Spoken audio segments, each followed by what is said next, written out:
Okay, I want to welcome everyone to our presentation tonight. This is the Sierra Club Angelus chapter, and we are being co-sponsored by the Crescenta Valley Group and the Verdugo Hills Group of the Sierra Club. I would like to introduce our panelists and tell you a little bit about what our presentation is going to be about. We are going to have members of Montrose Search and Rescue, and we're going to have members of the Sierra Club's Wilderness Training group, which is a wilderness training course. We're going to have instructors telling you about tips about how to stay safe when you're hiking, whether you're solo or whether you're in a group. We're also going to tell you about outings that the Sierra Club puts together to offer you opportunities as a hiker to go out with other people who are knowledgeable about going hiking. And we're going to give you a lot of great information tonight from Montrose Search and Rescue about how not to get stranded out in our local mountains. My name is Pat Kramer. I'm a member of the Crescenta Valley Club group of the Crescenta Valley Group of the Sierra Club. I'm a 30-year member, and I am putting on this program tonight because of the tragic circumstances of the attempted rescue of a young woman in March who unfortunately succumbed to the elements. And, you know, I also want to introduce David Eisenberg, who's the moderator and handling all the technical information tonight behind this presentation. Thank you very much, David, for taking care of that. David is involved with the Verdugo Hills Group. This year, he's a Sierra Club outings leader, newsletter editor. He's active in Glendale conservation issues, and he handles electronic communications. And he's won many different awards. The 100 Peak Section Special Award twice, Angelus Chapter Lifelong Service Award, 100 Peaks John Backus Leadership Award, and the 100 Peak Section R.S. Fink Service Award. David, would you like to say something about our presentation tonight? Yes, I would. Good evening, everybody. This is a Zoom webinar. I'm sure by now everybody's familiar with the idea of a webinar, but we cannot see or hear you. I've disabled the raise hand because with the number of participants, we would not be able to interact with the voice. We would like you to communicate by asking a question in the Q&A if you have any questions. You can type your question at any time, but we're going to answer all the questions at the end of the presentations. During the questions, if you have a question, you can see, I've enabled it so you can see everybody else's question. And next to each question, there's a thumbs up symbol. If you like somebody else's question, you want to make sure it gets answered, you can click that thumbs up and it will move it to the top of the list. The more votes a question gets, the more likely we are to want to answer that if we can. The chat is the way that we will, if you want to just send comments to participants, we'll look at all that later, but we will not answer questions in the chat. So back to you, Pat. Okay, so I'm going to first tell you a little bit about my interest in the Sierra Club and also in wilderness training. Many years ago, when I was in my 20s, I was a young woman wanting to go hiking. Like many of you, I'm sure, I thought I had the skills. I really had no skills, but I thought I did because I had once climbed a mountain called Mount Chicora in the White Mountains. I decided after having climbed it with two people from New Hampshire who were locals that I was going to bring a girlfriend of mine up on the mountain. And since I had climbed it once, I felt like I knew how to climb that mountain. What could possibly go wrong? So we left to climb the mountain at about noon, which was really way too late in retrospect. On the way up, we stopped at the check-in point, and we told one of the people who was manning the ranger station, kiddingly, I said, if we're not back by nightfall, send out a search party, ha ha. Well, we went up the mountain. I was wearing a sweatshirt over a t-shirt and a pair of jeans, but that's all I was carrying. In my knapsack, I had one bottle of water and one candy bar. I also had an extra pair of socks for some reason, and I had my German Shepherd with me. We did make it to the top of the mountain, and at that point, we decided to drink a goat skin of wine and watch the sunset. This was my idea.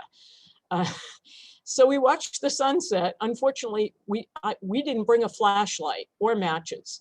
So the sun started to set as we were going down the trail, and soon we were under the canopy of the trees in dark forest with no light, no flashlight, and we lost the trail. What wound up happening was we got off the trail and began wandering into the woods. It was heavily wooded, crossed a stream. I got my feet wet. And then this was October, so we ended up having to spend the night in the woods with nothing to protect us.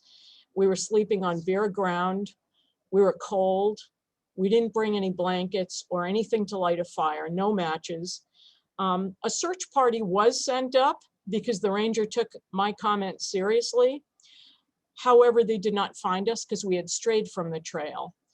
And we spent a very scary night in October, two young ladies, wondering if the bears were in hibernation and whether we were going to get killed by bears. And we were cold, and we had no way to get down off the mountain. So we just tried to stay calm, and we waited till the next morning. And at the first rays of light, we were able to pick our way down the trail past a little stream we followed, and that connected us back to the trail.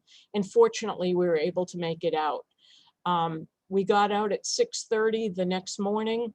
There was a note on my windshield. The ranger had left to stop by the ranger station and wake him up at his home trailer. And so I knocked on his door, and that's when I learned that he had contacted the state police, both my parents, and my parents had then contacted all of my friends, and everyone was hysterical, and my parents thought that I was dead. So let that be a lesson. I did learn from that. I actually joined the Sierra Club when I moved to California, and I did enroll in the WTC training. It's a 12-week training, and I learned all the things that I did wrong. And I'm not going to spoil it for the presentation by telling you those things, because that's going to come up later. But just know that this was the impetus for me to learn how to take better care of myself and not put myself at risk. And I know we have a similar story from Cindy. Cindy, are you able to log in and tell us your story? I'm not seeing her. So Not seeing her. we will come back to Cindy. I'm going to hand it over to Steve. And Steve is with Montrose Search and Rescue. And he's going to tell us a little bit about what Montrose Search and Rescue do. And I'd like to also hear any stats that you may have on how many rescues you do every year, what the conditions are like. And also if you can give us any kind of information about what went wrong on the search for the missing hiker in March, and what went right for the missing hiker that you found today by Mount Waterman. Okay, thank you. First off, a lot of people don't understand, LA County Sheriff's Department is responsible for search and rescue in LA County. In the state of California, it's the local Sheriff's Department that handles search and rescue operations. So in LA County, we have 8 teams, 7 on the mainland, 1 in Catalina. And those 8 teams were responsible for 715 different operations last year. So 715 divided by 8. So somewhere in that, anywhere from 75 to 125 or 30 call outs per team per year. So I think our team did something in the range of about 125 calls last year. It's gotten very busy during the COVID time. A lot of people trying to go out, and so we end up with a lot of missing hikers, just like the call that we got last night, Mount Waterman, very similar to the call in March. Gentleman went hiking and wasn't really prepared, got lost on the trail, got dark, and found himself completely off trail in a very rocky, burned out area of the forest. And we put a lot of people in the field last night until 4:30, 4:45 this morning, and then we turned right around and started putting people back in the field at 7:30, 8 o'clock. So in that search, we use a lot of technical resources, and we look at a lot of different some facts and some just conclusions, and we try to identify what we feel are the priority search areas and get out there.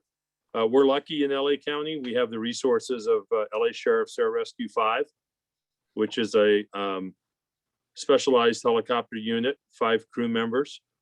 And, they live in the Angelus. I mean, literally their station is based on a mountain in the Angelus forest. So they're very familiar with it, and they're very supportive. And the number I quoted, 715 rescues, that was just the ground SAR teams. That didn't include rescues that Air Rescue 5 goes out and handles. So there really is a lot of, activity in LA County itself. On the previous search, not unlike today, one of the number one things is people don't know what trail you're going on. In this case, yesterday's search, he was able to get a text message out and tell people a general idea of where he was, so that we had at least a starting point. Almost immediately, we located his car.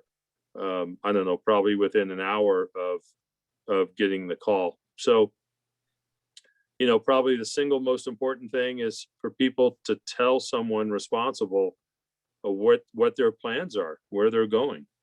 And we seem to see those same couple of mistakes, over and over again.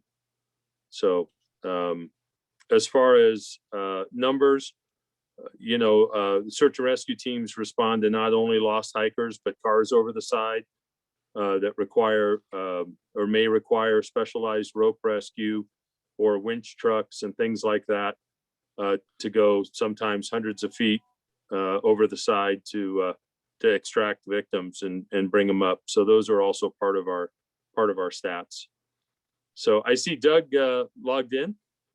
So Doug and I were up on that call today, and Doug was out most of the night, as were a lot of our team members. So I don't know, you want to jump in there, Doug? Please, Doug, enlighten us. Well, I'm sorry, I just logged on, so I'm not quite up to speed as to where you are. If you're discussing last night's call, I know my team, myself and one other of our rescue members, started hiking on the Burkhart Trail at 8 o'clock and got back a little after 2 o'clock. So it was a long evening. We happened to be in the wrong area from where the victim was located, but thankfully he was found today, as I'm sure Steve has mentioned. So a good result after a couple of hard days of work. And one thing I wanted to mention at some point is that there had been discussion about how the public had helped with the searches. And usually it's not good for private citizens to go in the field, because they destroy evidence that we might find useful in the search, such as footprints. They may themselves become victims and other problems. But in this instance, the public really helped by being able to identify a photograph that the victim sent. And Steve may have mentioned that.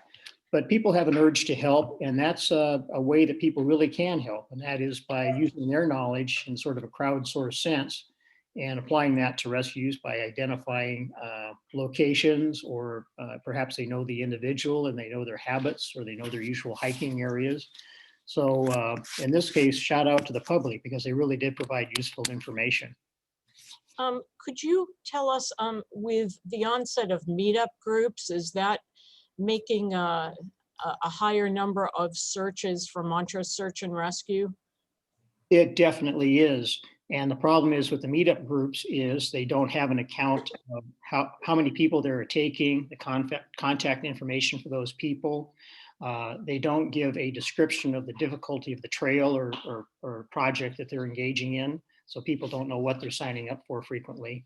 They don't have a designated leader in many cases. And if they do have a leader, that leader is probably not trained in wilderness matters such as navigation, first aid, and other important aspects of wilderness travel. So I find it remarkable that people join those meetup groups when they have groups like the Sierra Club available, who do have trained leaders with a designated protocol for training.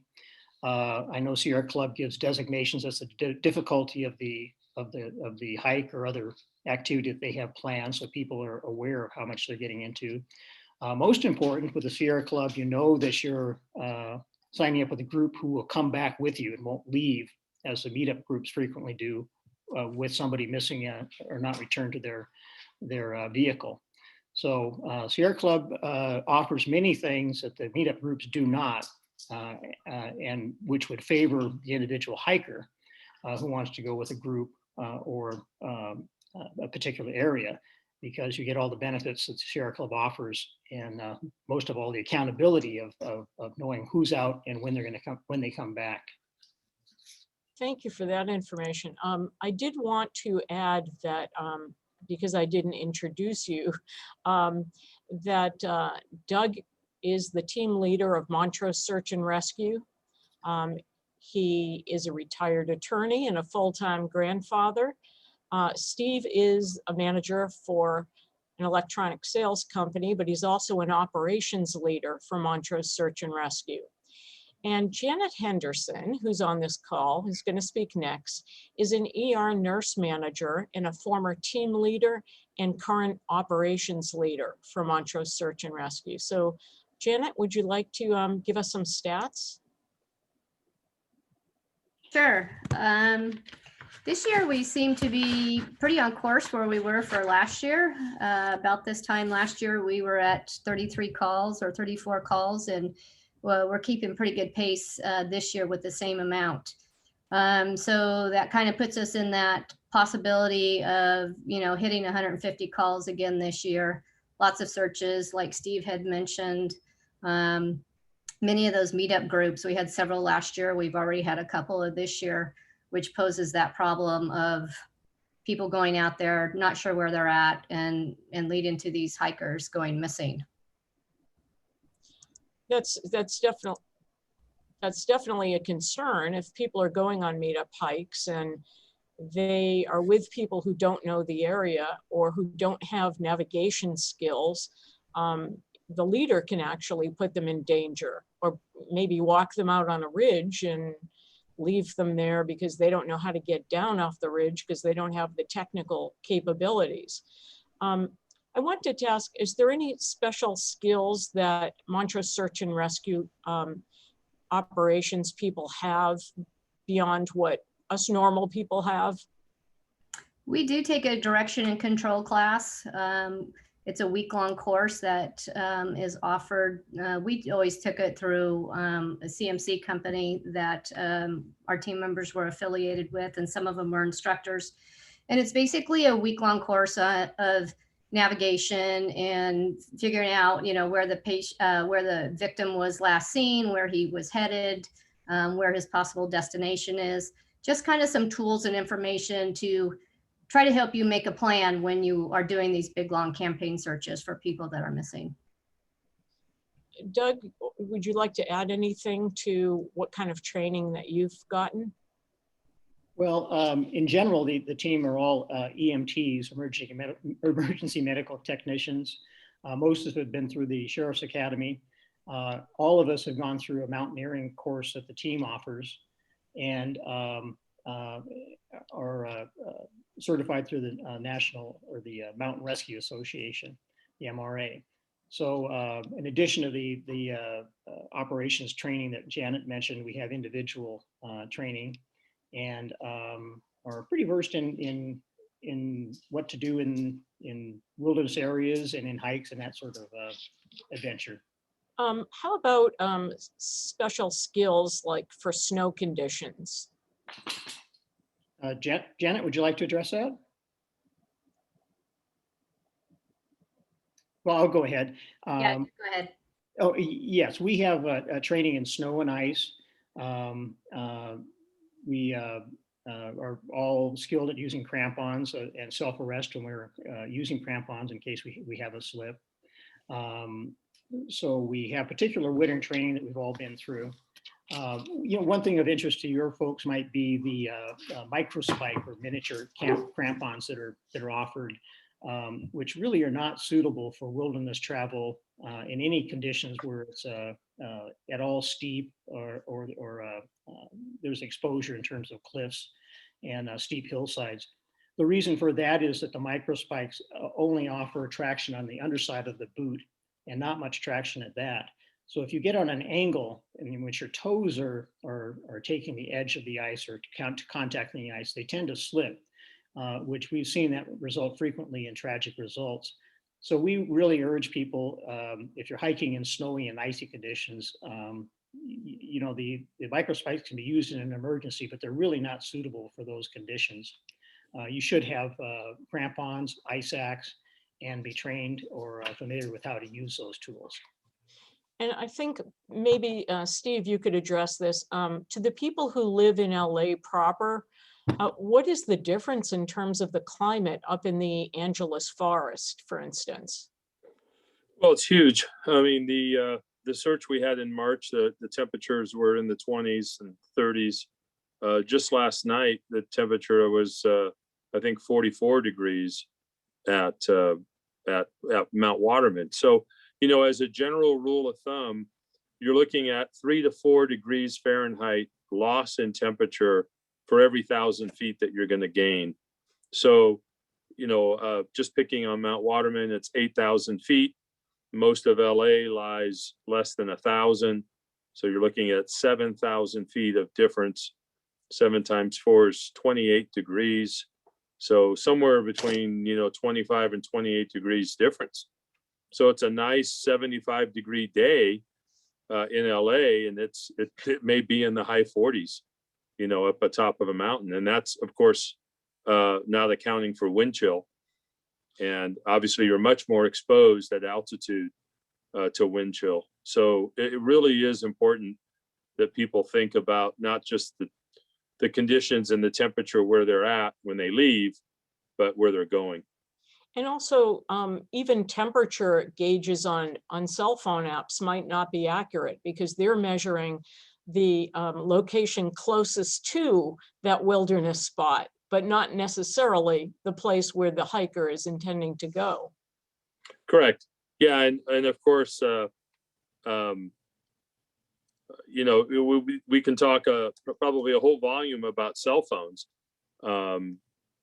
Because they're a great tool for us. It definitely played into both searches of being able to track what cell towers a subject's phone is connected to, and then being able to project what areas of the forest could possibly connect to that tower. And that really narrows our search area. But it's important that you like any tool, you keep it in reserve. So if you leave your cell phone on, it's going to die. It's going to die fairly quick because you don't have a lot of cell service up in the mountains. So, you can put it in airplane mode, or you can just, simply turn it off. And then, if you need to check a position or something, you can turn it back on. The other thing is in extreme cold, like we talked about, snow and ice conditions, you put your cell phone in your pocket. And I've done it, and you look at, just a few minutes later, and you've lost, 20% of the battery life, because batteries don't do well in extreme cold, environments. So in an extremely cold environment, you want to keep it close to your body, like an inside pocket. And again, not just walk around with it on. If you're in trouble, you need to turn it on, and you need to attempt to call 911. There's a thing called the 12-second rule that most people aren't aware of. So when you place a 911 call, first thing people do is look at their phone and they see there's no bars. So what that tells you is your service provider doesn't have coverage. That doesn't mean a different service provider doesn't have coverage. So if you're an AT&T customer and you're within range of a Sprint tower and you call 911, after 12 seconds, that Sprint tower is forced by FAA rules, FCC rules, to basically take and place that 911 call for you. So you do want to make every attempt, in an emergency to try and use that tool, your cell phone. But if you just walk around and leave it on, it's just not going to be available for you. And when you need it. obviously, there are other tools that are better for providing emergency locations, like the Garmin. Absolutely. Which are meant for people hiking to use. I think it was probably about 7 years ago, I would guess, when we got our first InReach or spot activation. And we probably get, I don't know, maybe 2 or 3 a year now. So they are becoming more popular. And oftentimes the person with the device isn't the person in trouble. It's, another hiker that comes across someone else and activates their device to benefit somebody else.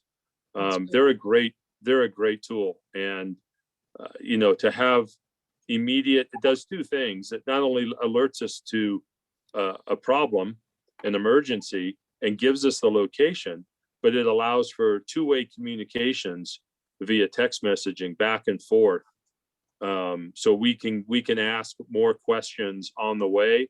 We can get more information about what the response actually is, and just be better prepared for that emergency when we get on scene. So a Garmin is a type of device that you can purchase. They're kind of expensive, but they do provide specific information and communications. One last question. Who pays for your services? Do the hikers that are lost get charged for searches? I wish I got paid more than I do. For our reserves, we have reserves and civilian volunteers. Reserves are those of us who've been through the Sheriff's Academy, and we have the astounding salary of $1 a year. So if I could get each rescue person would contribute to that dollar, I'd be very happy. But in reality, there is no charge in LA County for rescues. And the theory for that is that we don't want people to hold off on requesting help just because they think they might be financially burdened, and avoid tragedy that they didn't ask for help because they thought they would have to pay for it. So no charge for LA County. I suppose there are instances where which there's gross negligence or intentional misconduct. There might be a charge, but that's not the general case. We are talking about a Garmin device. Does someone want to give more specific information on what a Garmin GPS device is? If I could just interrupt, Pat, for one bookkeeping thing, Cindy England has now been able to make. Oh, excellent. If that matters to you. Okay, yes. Cindy, please tell us your story. We'd like to hear it. That's great. First of all, can you hear me? Even though I you can can't hear see you me? just fine. Great. Can't see you, Okay. but we can hear you. I'll give you my story as efficiently as I can, because I know we have a lot of people that would like to talk. First of all, Pat, thank you for pulling this together. And thanks to the Sierra Club for being so proactive in getting this safety information out to the group. And Cindy, could I just Yes. introduce you? Of course. Cindy England is a physical therapist, and she's the public relations officer for Montrose Search and Rescue. But most importantly, she is a survivor of a critical list person incident. Thanks, Pat. I was asked to share a story, and in this case, my story. I became a SAR volunteer with the Sheriff's Department about 25 years ago, and The reason I became one is because about a year and a half prior to that, I was a lost person on Baldy. It was in November, day after Thanksgiving. A friend of mine asked if I would do a day hike of Baldy along with his 2 daughters, 2 of their friends, and his 11-year-old nephew, Ryan. We took the ski lifts up to the Notch. It's about a 6-7 mile round trip hike. And the day we were climbing, it was clear, it was chilly, but I felt I was dressed comfortably for the hike. The adults I carried a backpack of sandwiches, a lot of water for the group. And my friend carried a backpack. He said it had emergency items in it, including matches. We hiked till lunchtime, probably about 1 o'clock. And at that point, the girls wanted to go down, but the 11-year-old Ryan and I wanted to summit. So we split from the group. I switched backpacks with my friend. He took the heavier food and water pack, and I took his survival pack. Didn't know what was in it, but I knew there was some emergency items. And at the summit, the conditions really deteriorated, and it was pretty sudden onset. We didn't see any other people, just another couple. They were heading down as we hit the top. Visibility became really, really bad quickly. There was ice in the air that was swirling around. So we did a quick high five at that marker, the 10,066-foot marker, and decided to take a different foot trail down in order to stay out of the icy wind. And I had climbed Baldy before a few times. My understanding was that the trail we chose would take us down back to the main trail. But as we climbed down, we started to go up again. And I thought, this is not right. This is not going to take us back. So since it was late in the afternoon and Ryan was too tired to climb back up, I thought, well, let's stop, start a fire, figuring somebody'd come get us, before the evening got too late. So I found, I opened the matches, I guess. I opened and found the matches, and we got a fire started. There were only 3 matches in that little box. So we started a fire. I gathered wood. I gave the backpack to Ryan and told him to kind of take inventory to preoccupy him. And I also built enough kindling, or gathered enough kindling, to make a little windbreak next to the fire, and started a secondary shelter by finding a fallen tree that was kind of decayed, but there was space in it for us to kind of crouch in there. And our clothing, let me tell you about that. I had tights on that went to my knees, a windbreaker, and plastic boots. Ryan had jeans, tennis shoes, a windbreaker, and a wool hat. And it was getting colder. The winds were getting stronger. As I gathered wood, I just remember I couldn't even stand upright or I'd get knocked over. And my teeth started to chatter so hard I thought I'd break a tooth. I found out later on that the winds were reported at 100 miles an hour at the summit, and the temperature with wind chill had reportedly gone to minus 40 degrees. So a couple hours later, I'm gathering branches. I hear Ryan say, "Cindy, it's snowing. Look up." And it wasn't the nice little winter wonderland, gentle type of snowfall. It was sleeting, horizontal, wind-propelled, crushed ice kind of snow. It was just miserable. About a couple hours later, Ryan calls out, "The fire's out." I ran back up to the little fire spot, grabbed the backpack. The matches were now wet from being in the snow, and they were worthless. So I found our first aid kit, pulled a gauze roll out. I had some dollar bills in my pocket. I got the embers relit, but that's probably the first time of 2 times I thought we could die if we didn't get that fire relit. I looked in the backpack, and after finding the first aid kit, I also found a mirror, a whistle, a little emergency blanket, the Mylar kind, still wrapped in cellophane, but I unwrapped it and it just shredded. It was just, not intact, but at least Ryan could sit on it off the wet ground. So another hour passes, a light we see in the distance. I thought maybe it was a rescue light, so I threw all of our extra wood on that fire and tried to get a response from that what I thought was a rescue light. Nothing happened, so I was mistaken, but we had burned all our extra wood. So I spent the rest of that night just burning pine cones, branches, whatever we can find. Next morning, it stopped snowing. Winds were still strong. I thought we can climb back, but we had gotten 8 inches of snow overnight and our trail was gone. So I thought, well, maybe we can go cross country to the Devil's Backbone to our east from where we were. But what happened is we saw and heard a helicopter coming towards us, and it circled over our heads. We were waving, shouting. I waved that tattered Mylar blanket. We were certain it spotted us. So we sat down to wait. But in the effort and time it took to signal that helicopter, our fire went out. But I wasn't that bothered by it because I thought, well, rescue's on the way. So we sat. Hours went by. I was so thirsty. I was eating snow to try to hydrate. Mid-afternoon, day 2, Ryan becomes disoriented. He starts to hallucinate. He's seeing buildings, a wood-burning stove, a phone. And finally, he has a moment where he doesn't recognize me. And he looks at me and said, "Who are you?" And I thought, okay, he's going to run away. I've got to do something. So we started to hike out towards the backbone. About 45 minutes into this hike, another 2 helicopters show up, and they're headed back to where we had been. So we turn around, try to get back. And by the time we get back, they're gone. Night 2, I thought we're going to die because we have no fire and all our fallen log, there's no coverage on it, but we still took shelter in that. And I put some stones, some rocks over the open areas. Longest night of my life. We had no sleep, winds whipping through the trees. Next morning, I couldn't move my legs. Ryan climbed out of the log, pulled me out. And I just couldn't move. And that's probably the first time I felt just sick, just nauseous and sleepy.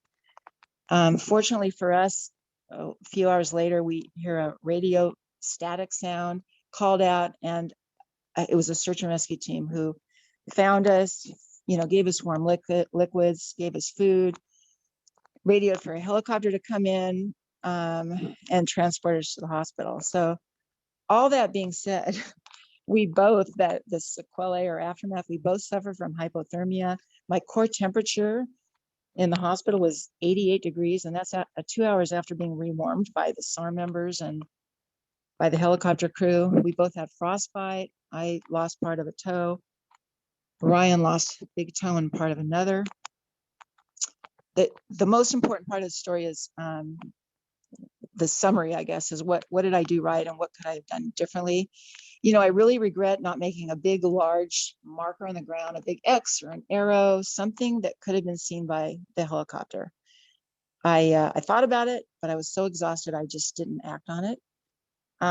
We didn't prepare for the unexpected, extra clothing, food, water, fire starter.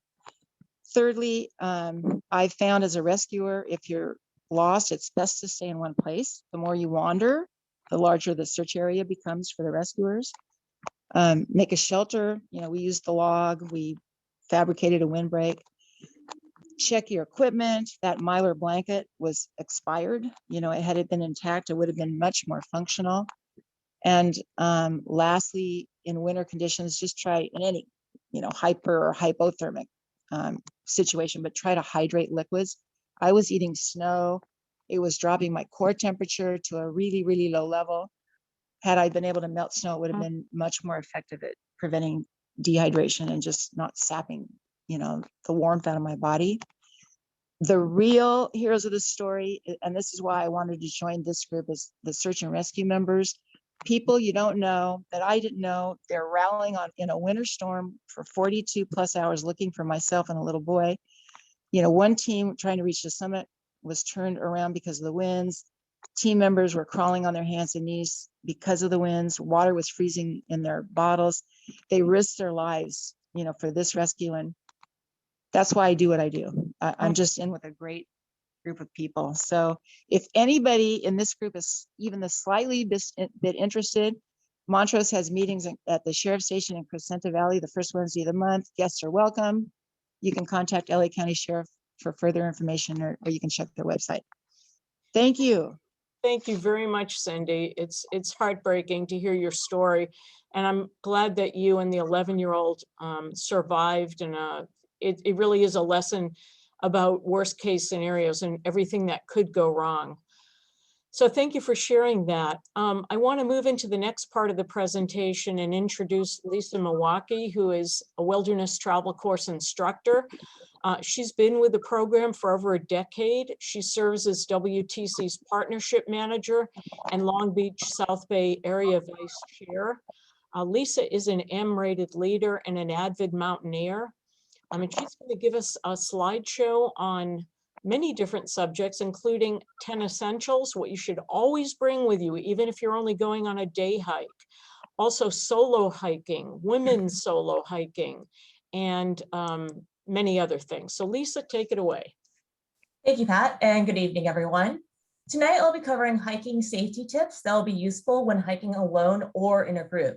So even if you're going out in a group or with a partner, there's a chance that you might be separated and end up alone. And so the tips I cover tonight are crucial for both scenarios, but they become even more important when you actually do go out hiking alone. So staying safe on the trail relies heavily on what you do before you even get there. So proper planning could actually help prevent accidents. So here are some tips, and I think it relates to some of the Q&A that has come in already, of what you could do to make sure you adequately plan ahead. So first, you want to pick an appropriate outing. Do something within your actual skill level. Is it more mileage and gain than you can handle in a day? And if it's a long day hike, are you starting early enough in the morning so you could actually complete it and come back in time before dark if that's your plan? Can you handle the altitude that you're going to? If you know that there's snow on the trail, do you actually know how to travel on it and navigate it? Make sure you research weather and conditions. So a couple people asked about how to do that. Check weather.gov or a site called mountain-forecast.com. These sites actually show you forecasts based on where you're going on the mountain. It factors in things like elevation. So for weather.gov, you could actually click the general area where you're going. For mountain forecast, you could actually type in the name of the peak. If it's in their register, then they'll go ahead and show it. And you could click on the elevation. There's a few different elevations that will show up and you could select the correct one. If you use a basic weather site like weather.com or AccuWeather, it'll give you the general data for like the nearest city, but it's not going to give you the information you need about the mountain.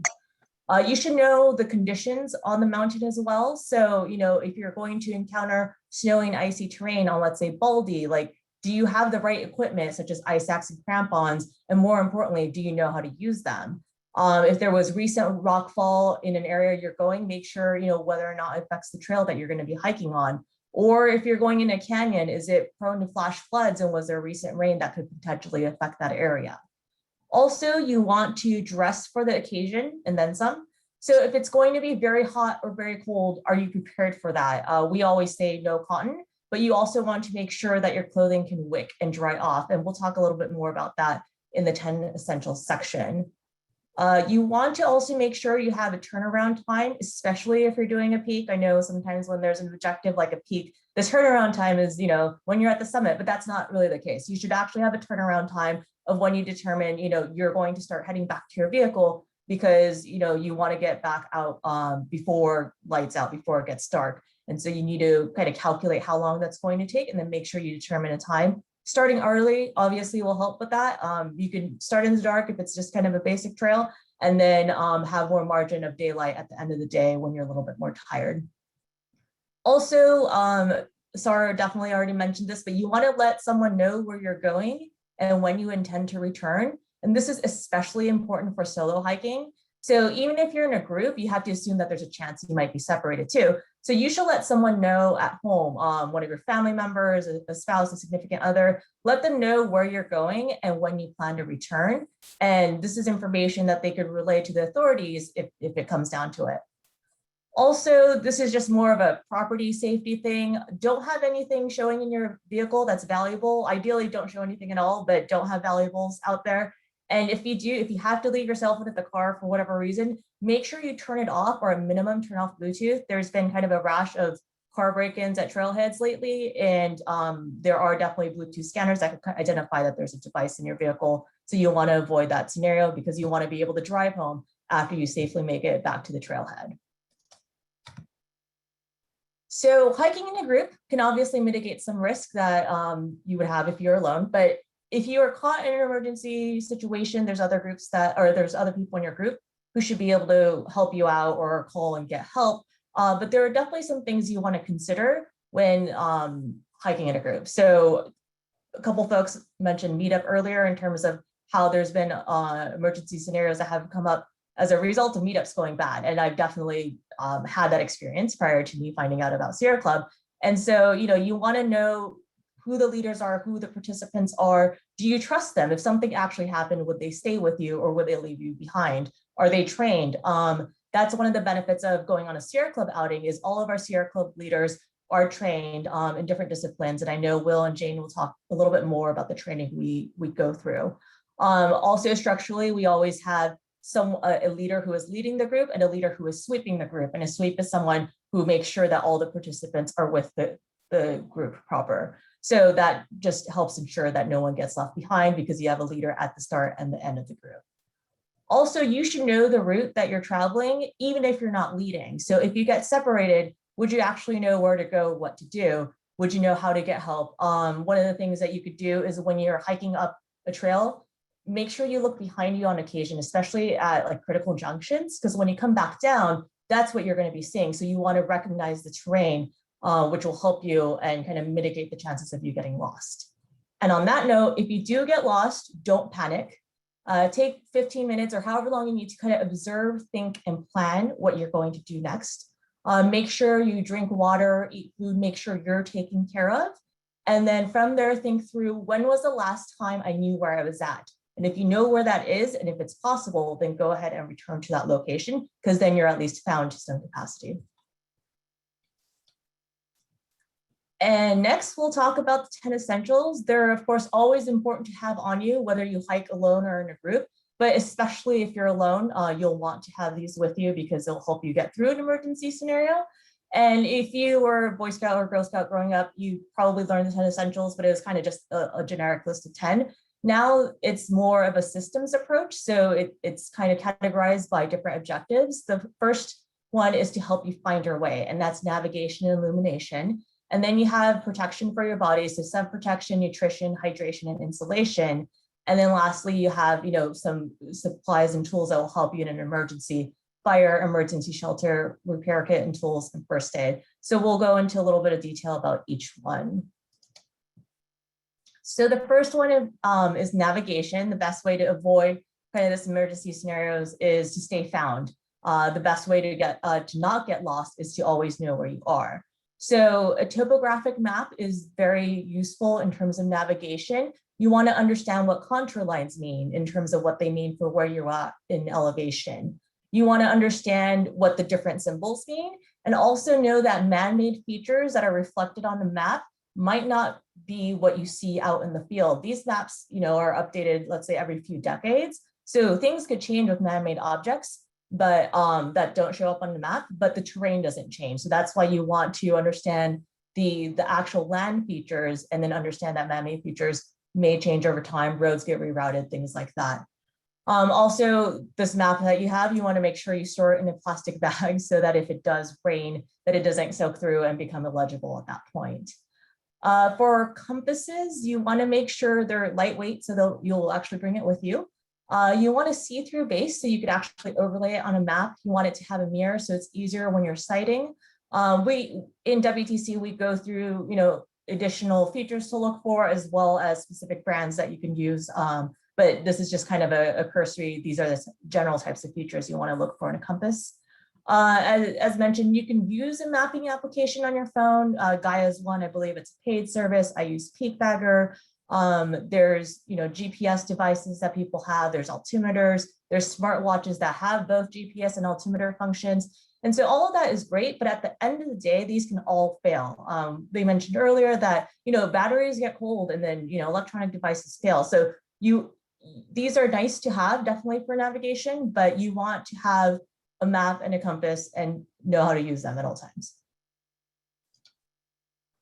Next, we have illumination. So headlamps are ideal because they allow you to travel hands-free, but even a mini mag light or flashlight will do because it provides light that you need.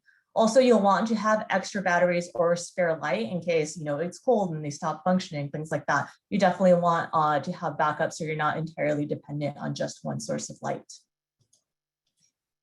Next is sun protection. So just note the sun is more damaging at altitude. So definitely when we're hiking up mountains, that's something that we want to be even more cognizant of than we may be in the city. Also, sun reflects off of snow. And so you want to be prepared in like covering up, let's say like the bottom of your nose, which you might not be as worried about normally, but there's definitely reflection off snow. Or if you're in water sports, you know, it also reflects off the water and can burn you there too. So sunscreen, make sure it's, you know, SPF 15 or more. Make sure it's waterproof as well, so that, you know, when you're sweating while you're hiking, that it doesn't just drip off you. And then have some sort of lip balm with SPF as well. Sunglasses, you'll want either side shields or actual glacier glasses, so it helps with that snow reflection that I talked about earlier. And then you'll want protective clothing. I wear long sleeves because then I don't have to lather my arms up with sunscreen, but you know, long sleeves, having a hat with a cover, even though it's not particularly stylish, can help protect more of your skin around your face and your neck as well. Next, we have nutrition. So this is extra food, not just the snacks that you're eating throughout the day. Bars are an example of a good balance of a calorie-rich food that doesn't weigh too much. So that's good as a backup food. And one of the ways to figure out whether or not you're actually carrying extra food, or the next item, which is extra water, is to kind of evaluate after each hike you go on, how much you come back with. So if you come back with almost nothing left, that means you didn't have extra food and all you had was exactly what you needed for the hike. And same thing for water. If you come back and you're completely dry, then that means you didn't bring enough with you as well. So that's a good way to kind of measure if you actually are carrying extra with you. And to that point, I will cover water as well. So for water, you could bring extra water. You can also, if you know there's going to be water like on the trail, you could bring some sort of purification. So iodine tablets, drops, filters, things that help you clean water if you know you're going to come across it. But having extra water is always preferred. Typically when I, you know, clean out my backpack at the end of every hike, I have about 1 liter left, which, you know, isn't a ton of margin, but that's enough to get me through the night without any particular issue. One thing to note is that if you're in an out of water scenario, or you feel very, very dehydrated, and you don't have like a purification system, you should still, you should drink the water you come across. If you come across a stream, it's like, don't not drink it because you don't have tablets or whatever, drink it. If you're in, you know, if you're dehydrated or out of water, you should absolutely drink it. Giardia and other diseases from water, if they come about, usually take a few days to kind of kick in. So that's enough time for you to get off the mountain safely because you didn't succumb to dehydration, and get the help you need when you're back in town. Insulation, so no cotton, synthetic or wool clothing is good. They wick if you start sweating, so then you don't have cotton just kind of getting wet throughout the day as you sweat, and then at night you get cold because the cotton stays wet. That's why you want clothes that wick. Exercise clothing is so popular now. You can get it at Target, you can get it at REI, wherever. So that should be a pretty easy requirement to meet. You'll want to bring layers as well. One of the best ways is to not overheat is to actually layer, as opposed to just having giant warm, you know, swathes of warm clothing, because then you can't actually like adjust based on how hot or cold it is.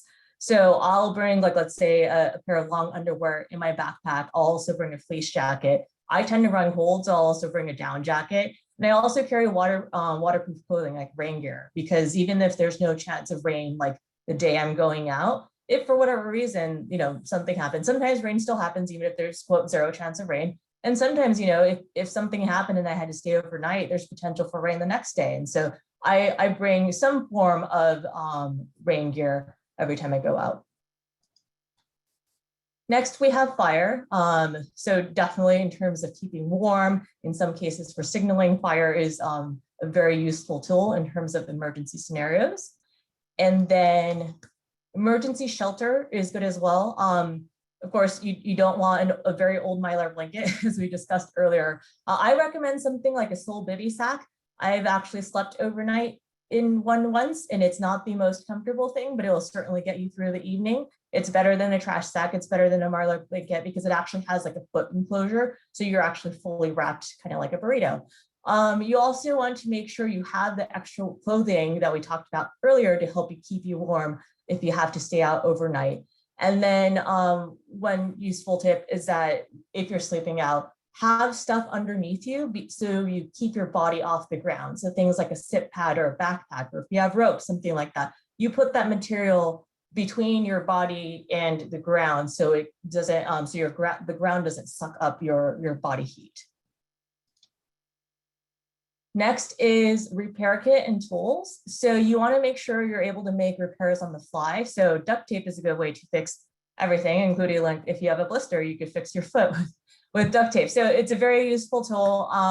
Obviously clothing pins and string can kind of help, you know, if your boot falls apart or if your clothing falls apart, you could use that. Duct tape's good for if your boot falls apart, things like that.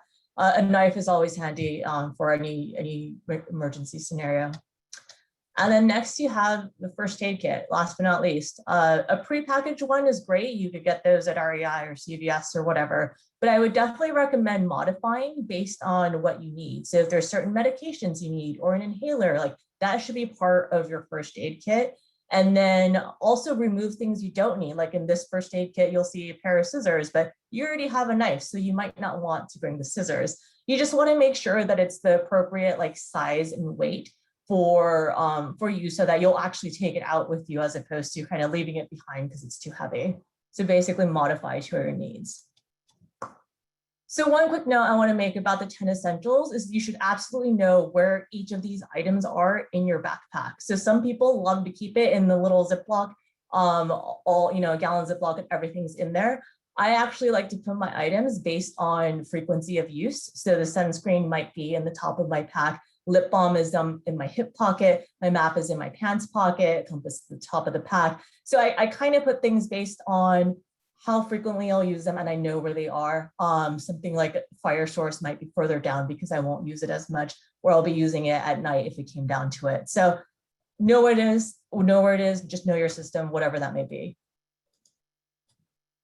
A couple extra considerations for hiking alone. So make sure you always have your emergency contact information and medical history on you. So I keep copies of my driver's license and my health insurance card in my backpack. And I also wear like basic emergency contact information on my body too. So it has like my name and my parents' phone numbers and you know, the fact that I have no known allergies, things like that.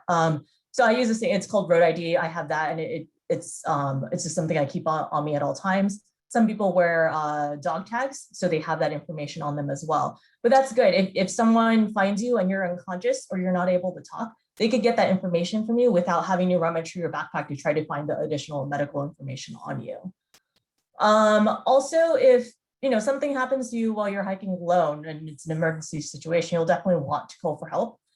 You can use a whistle or yell very loudly, but of course that only works if people are within hearing range.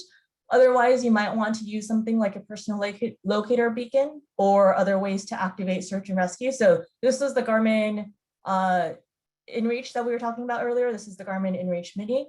It's popular because it's lightweight, small, but it has a subscription fee. So not everyone loves that. There's also others that don't have a subscription fee, like the Rescue Me by ACR Electronics, but they lack two-way communication. So you can't give details beyond just the location where you activated the device. If you have reception, you could use your cell phone, but I would recommend pre-programming your phone with the direct line to search and rescue, so you're not trying to Google that information while you're on the mountain. I've seen it happen. It's a bit slow if you don't have 4 or 5G. But I do want to make an important point about using a PLB or a phone to activate emergency services. Calling a search and rescue should be a last resort. I'll carry a PLB when I'm hiking solo on Mount Wilson, but that's because there's a chance that something could happen. But I only plan on using that in the event that it's a life or death scenario and I have exhausted all other options. I know that search and rescue puts their lives on the line to rescue people. If I call for help, they leave their homes and their jobs and their families to come save me. So, you know, on occasion, rescue helicopters crash, SAR team members get hurt or even die. And that's why we stress proper planning and the 10 essentials, so we don't have to rely on SAR for help unless it's truly an emergency. And on that note, the Wilderness Travel course does provide the training and skill sets needed to help minimize some of the potential safety or emergency issues that we discussed tonight. I only had about 20 minutes to share a bit about hiking safety, so this is really only the tip of the iceberg in terms of what you can do to prepare to be a safe hiker. The full WTC program teaches things like how to be safe in the backcountry, how to stay found, how to travel, eat, and sleep comfortably in the outdoors, wilderness rules and ethics. And of course, it's a great opportunity to find new friends and hobbies. I'd say number 2 and number 5 are the main reasons why people take the course. Navigation skills, so you can stay found, and new friends, so that who are also into backcountry travel, so that you're less likely to end up in a scenario where you're actually hiking alone. The wilderness travel course is offered January through March, and it's comprised of 10 weeknight courses and 4 weekend outings every other weekend, a full day hike, a weekend of rock travel in Joshua Tree, a snow day hike, and a 3-day weekend of snow travel in the Sierras.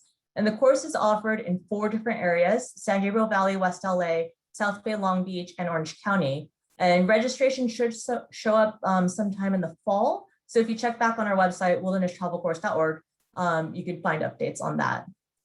And one of the great things about WTC and any other Sierra Club outing is that it's led by volunteers who have been trained on and practice safe outdoor travel. And with that, I'll turn things over to Will and Jane to discuss Sierra Club training and safety. Okay, so Will, let me give you a brief introduction. Will McWhinney is the Outings Management Chair, and he is going to give you further information. He and Jane Simpson are going to give you information about the Angelus chapter. Jane is the Angelus chapter leadership training vice chair and a navigation instructor and examiner. And so I'm going to turn it over now to Will, and then you can pass it to Jane. Thanks, Pat, and thanks, Lisa, and all who've spoken. Boy, some of these stories sure ring true for me. I have been in some of these same situations, stuck out overnight, and I'm glad for my training to have survived the situation. The Sierra Club, and particularly the Angelus chapter, have grown up with the modern outings movement. Hiking has been a part of the Angelus chapter since it was formed in 1911.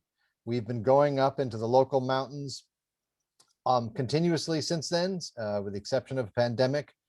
The Angelus chapter was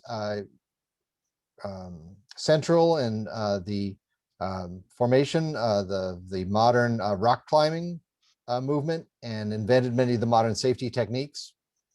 We've explored mountain ranges across Southern California and the West, and particularly know the local ranges, the San Gabriels, very intimately. Currently, we have a very active outings program, pandemic aside, leading over 2,500 outings a year across 40 different entities. Most of our trips are free and open to the public. We do everything from easy urban hikes to mountaineering trips in the Sierra Nevada, of course, the other local mountain ranges. Next slide. We are currently closed because of the pandemic, but we're preparing to reopen this fall better than before, with a greater emphasis on equity, inclusion, and justice, and a renewed emphasis on safety. While we're on the topic of safety, since that's why we're here, let me tell you an important story about how the Angelus chapter formed its own safety program.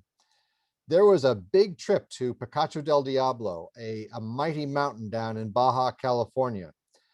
And there were perhaps 100 people on the trip, and it was a little bit out of control maybe. And somebody got injured and was put into a safe place and was told, hey, we'll bring back the rescuers to get you. And, you know, nobody thought to call the rescuers. So they actually just left somebody behind. And we were determined never to do that again. And so in 1970, we formed the Leadership Training Committee and the Safety Committee, which are the backbone of our program. And it's why we're able to maintain one of the reasons why we're able to maintain such a safe program. Jane, shall I hand it over to you now to tell us more? Yeah. Hey, we can tag team. All we want to do is give you just the quickest little picture of leadership training. You've already heard what's special about the outings that we lead, the 2 rated leaders, and we adhere to Leave No Trace, and we also represent the Sierra Club. So we also want to give you, actually, I think I skipped something. Where did it go?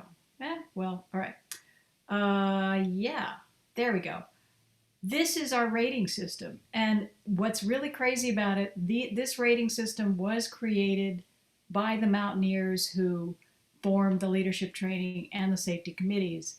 So I was just trying to figure out, what does O, I, M, and E stand for? Well, this is what they stand for. There used to be only O, M, and E, and then all of a sudden somebody remembered that, oh, we needed an extra one that was just covering cross country but not mountaineering, so they created I.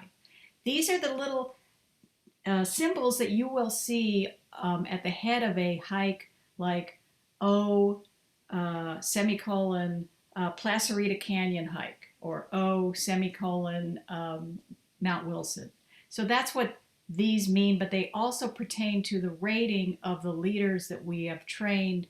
And this is the wonderful things that we also are part of. And this is how you can become a Sierra Club Angelus chapter leader. We do these seminars. We're now doing them virtually. We've done 2 this since last fall. We're going to probably do another one in June or early July. We require that if you're going into leadership training, I mean, if you're going to become a leader, you be a Sierra Club member, but you don't have to be a member to take the seminar. You will need first aid or wilderness first aid, depending on the rating. You will then be mentored and guided into the provisional process where you get to actually lead a hike or a trip or a backpack. One of the other great things about leadership training that we offer is these skills workshops.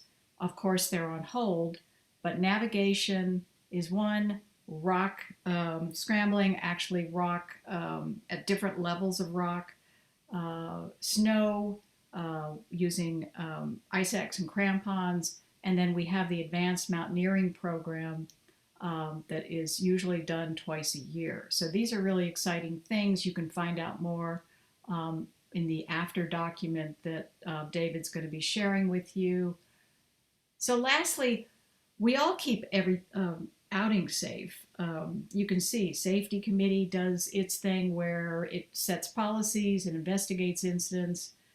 So we really have it down after all these years.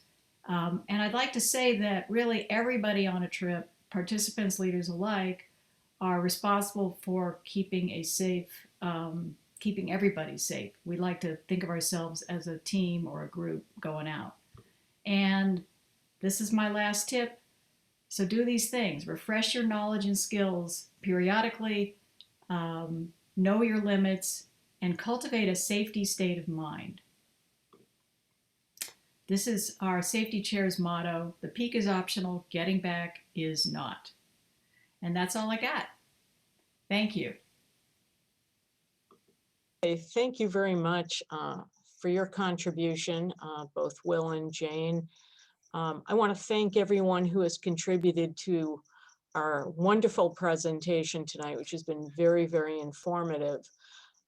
We did say we would take questions at the end of the presentation, and I'm going to ask David to please share what the questions are and to whom they are addressed. Okay, this was even informative to me as long as I've been involved with the Sierra Club. So we've had some questions about the websites and information, and we're going to send an email at the end of the show, probably tomorrow, and we'll have links to all the links that were mentioned in this program. So if you didn't get a link for leadership training, or you want to see the 10 essentials, you'll be able to find those. The other thing is, as you've probably noticed, we are recording this program, and we will later on, once the recording has been posted, we'll let you know where to find that recording. So if you want to rewatch anything or share it, you'd be more than welcome. That will take a few days to process. So we've had a question a few, and feel free to look at the Q&A and type your question in. And if you see a question, you want to make sure, because right now there's 24 questions, and a couple of them been answered in the program. But if you want to make sure a question's answered, give it a thumbs up signal. So one of the questions are talking about night rescues. Do you go out at night to search for people? Are there, if you carry a laser light, would that help you find them? Is that a tool that's useful? Questions along that line. Want to take that? Sure. Sure. We are available 24 hours a day, 7 days a week. We go out at night, morning, rain, snow, heat. We go out, children are no exception. I mean, we will go and search for anybody at any time. As far as the laser lights go, I know they're helpful. It was quite a few years ago now that a couple of missing hikers had one down in the Switzer Falls area. And they actually used that when a helicopter flew by at night, when a fire helicopter flew by. So it was helpful for them that night so that they were seen. Be sure not to point the laser at the helicopter directly. Yes, exactly.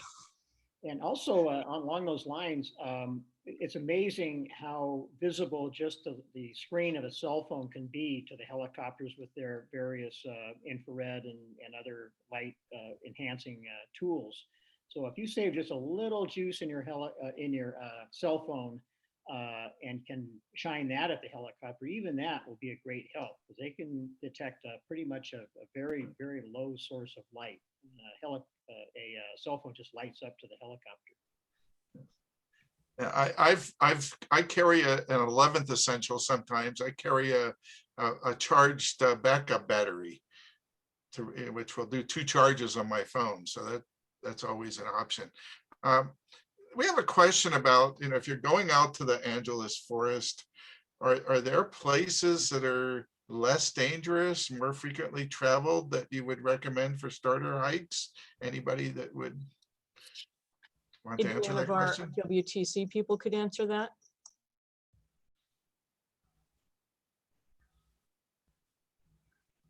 Can you repeat that?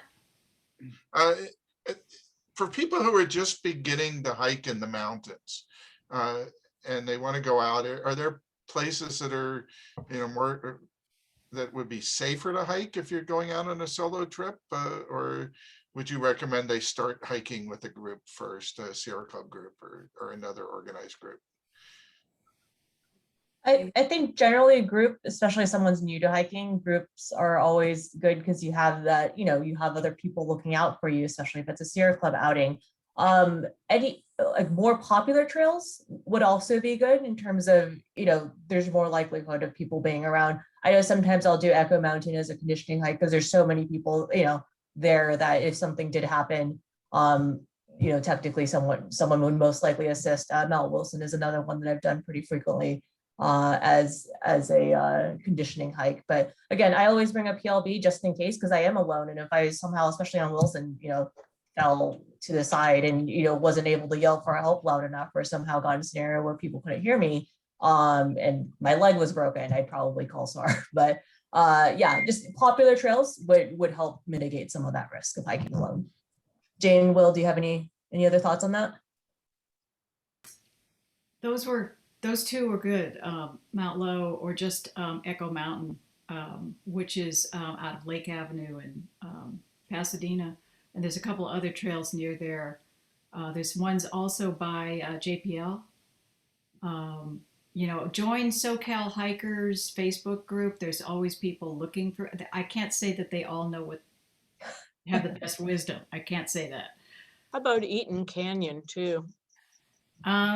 Eaton, yeah. Well, there's, I forget what is actually closed and what is not. So you kind of want to get some wisdom around what is in the Bobcat fire closure area or what is impacted by events, But going the nature trail from Eaton Canyon is easy up to Henninger. Yeah. You know, one of the most important things that was mentioned in this show, but I can't emphasize enough, is if you do go out by yourself, you should tell somebody close to you where you are going. If there's, well, I'm going to try this, and if it's closed, I'll try something else, even if there's two possibilities, and tell them when you expect to be back. And I've done this where, I tell somebody, I'm going to call you. I will be back at 4 o'clock. If you don't hear from me by 6 o'clock, there's a problem. So you could even tell them that, but let somebody else know so that they don't just call while they went somewhere and we don't know where they are. I'd like to also ask a question, and that would be addressed to Lisa. A lot of people asked me to cover in this presentation, is there special risk to women hiking alone? Have you found that to be an issue? Personally, no, but I am prepared with the 10 essentials in terms of like if something were to happen overnight. I think you bring with you as a woman, like if you run with pepper spray or go through a dark parking lot with pepper spray, like whatever you would need to feel safe and be safe in those kinds of environments, you would also take with you hiking. But I don't do anything extra when hiking as a female. I just have the 10 essentials as I would hope that everyone else does as well. Okay. And we have a question about, once the Sierra Club reopens, where would they look to find these navigation classes? How would they know to sign up that they're going on, or any of the hiking skills classes? Well, we will, as reopening becomes more possible, leadership training folks will schedule some things for the fall. Already, I do know that navigation is considering a fall November event, which probably would be in Joshua Tree or some desert location. Can't guarantee it. Rock and snow, there's a lot of talk, but I don't think there's anything been set. Stay in touch with the leadership training website that David will give you the link for, as well as the Angelus chapter schedule of activities page. And you can also go on sierraclub.org and then page down to regional groups, and we're the Angelus chapter in the LA area. Now, I'll put that link in the email. If you start there, you can find all kinds of information on the website. Okay. Yeah, more important is probably our Angelus site, but that's a good point. Yeah. I'll put that link in so everybody will have that. That will also be added to the email. We have a question for the search and rescue team. This is from a very experienced hiker with lots of navigation skills and good hiking training. Is there a way that you have like a volunteer list if you need extra searchers, or how would somebody apply to be a volunteer? How would they just contact you, or what would they do? Janet, you want to address that for us, please?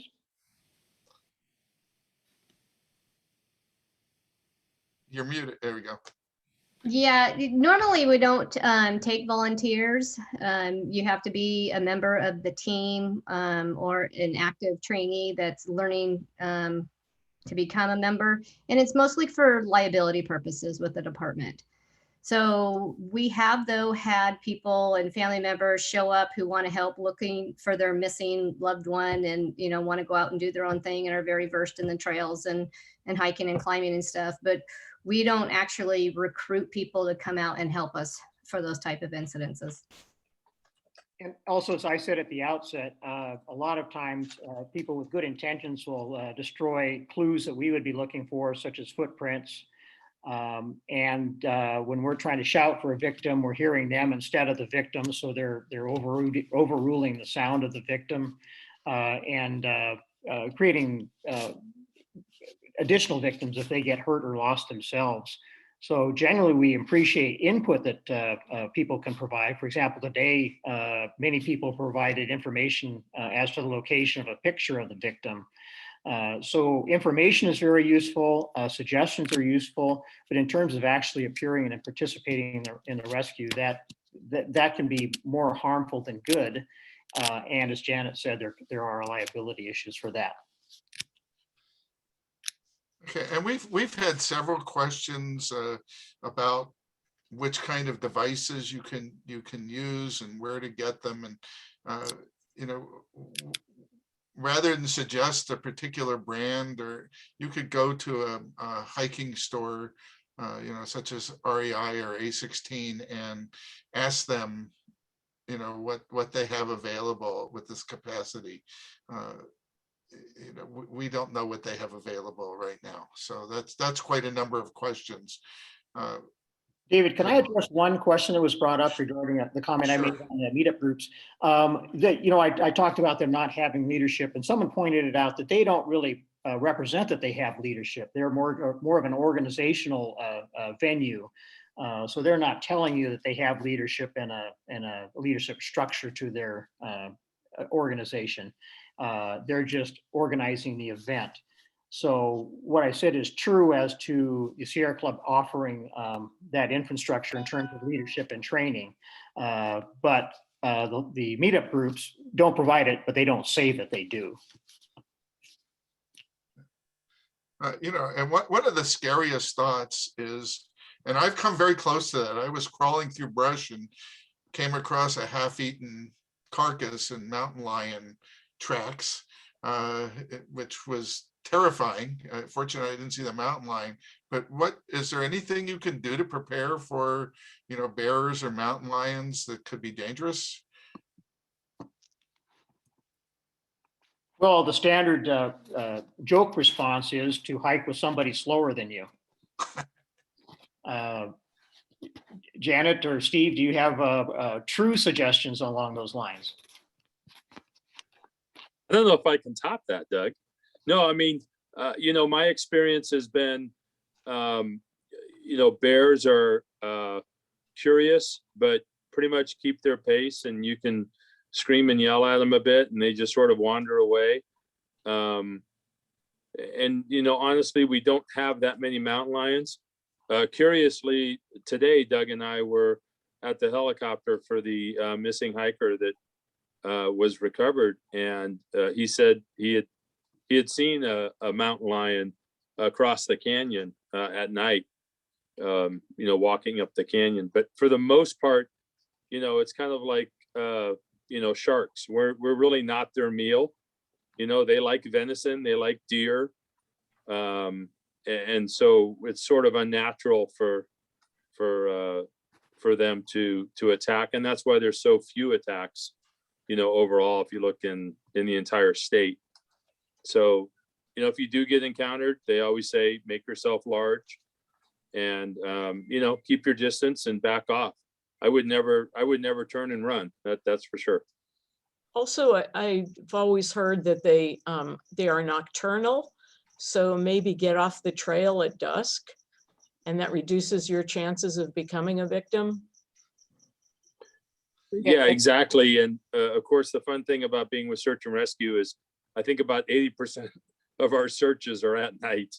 So, and for the most part, again, you know, they keep their distance. And, you know, the thing you don't want to do, obviously, is surprise a bear, you know, especially if there's cubs nearby, you don't know that. So, but our black bears have always been very, very calm compared to brown bears. So.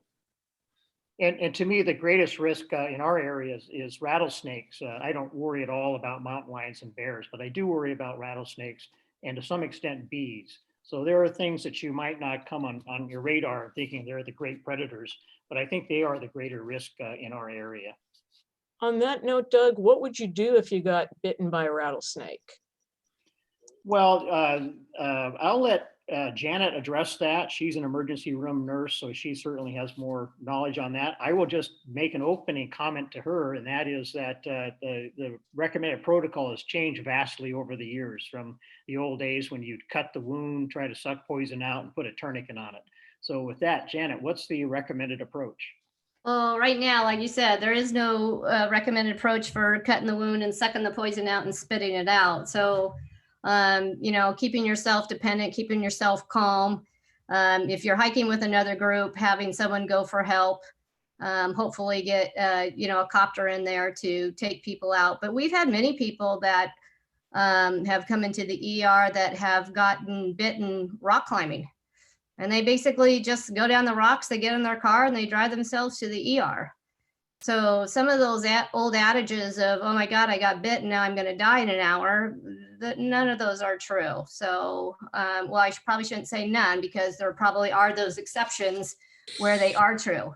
But for the most part, keep calm, keep yourself relaxed, and just try to get someone to go for help for you and get to the nearest ER. So Yeah. you would recommend not trying to walk the trail back to your car, but sending someone else? Yeah, well, like I said, some people have done it. Some people have gotten bitten on the hand or bitten on the calf, and they literally walk themselves out and get themselves to, you know, a hospital. So I'm not saying you can't do it, because there's plenty of people that have done it. But we also see the people that get flown in because somebody went and got help and a helicopter came in and got them. Janet, what's the preferred approach between walking yourself out, or if you have people with you, having them walk out and get a helicopter to remove you? I don't know if there's one stronger than another. Like I said, you don't hear of too many people that are getting bit by a rattlesnake, and if they decide to walk themselves out, you know, they have, you know, bad outcomes from it. I don't know if Lisa has any more information on any of that kind of stuff, but you know, you just don't see them that often like you used to. And when you do, people just fully recover from them. You had shared with me the cost of the anti-venom. Could you share that? Oh, the cost of the Anti-Venom is, what did I tell you, like $1,000 a vial? Yeah, it's very expensive, and people end up needing it usually for a few days and get admitted, and probably sometimes can have, you know, 20 vials of anti-venom, just depending on their signs and symptoms and where they get bit and how bad the bite progresses. Yeah, for me, I'll just avoid it in the first place. Stay away. Better choice. Don't poke at that rattlesnake you see. We have a couple of questions relating to joining WTC. So is there a minimum and maximum age, or is there a conditioning that people should be in before they sign up? What would you recommend for that? Sure, there's an FAQ section on the wildernesstravelcourse.org website, so I definitely recommend checking that out, and I'm actually referring to that to answer these questions. As far as age limits, we do allow for minors under the age of 18 and at least age 14, but they need to take it with a WTC enrolled parent. So we've definitely had some older minors take the course before.